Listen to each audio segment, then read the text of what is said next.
কিছু মানুষ একটু উপরে উঠলেই নিজেকে অনেক বড় ভাবতে শুরু করে। নতুন বাড়ি, নতুন জিনিস, নতুন অবস্থান। আর পুরনো মানুষগুলো হঠাৎ ছোট হয়ে যায়। যারা পাশে ছিল কষ্টের সময়, আজ তাদের সামনেই উচ্চ গলায় কথা বলা হয়। ভুলে যায় বাড়িটা নতুন হতে পারে, কিন্তু মাটিটা সেই পুরনোই। অহংকার চোখে পড়ে, কিন্তু সম্মান আসে আচরণে। আজ যে উপরে, কাল সে নিচেও থাকতে পারে। সময় কখনো কারো জন্য থেমে থাকে না।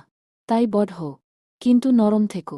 কারণ মানুষ মনে রাখে তুমি কতটা বড় ছিলে না, তুমি কতটা মানুষ ছিলে। একটা কথা সব সময় মনে রাখা দরকার, অহংকারী পতনের মূল। আজ যেটা নিয়ে গর্ব, কাল সেটাই লজ্জা হয়ে দাঁড়াতে পারে। নতুন বাড়ি, নতুন অবস্থান মানুষকে বড় করে না, মানুষের ব্যবহারই তাকে বড় করে। কারণ সময় কাউকে আলাদা করে দেখে না, সে সবাইকেই একইভাবে শেখায়। এই কথাগুলো বলতে বলতে আজকের ডাল ভুনাটাও ধীরে ধীরে রেডি হয়ে গেল। গল্পের মতোই এই রান্নাটাও মন দিয়ে করলে স্বাদটা আলাদা হয়।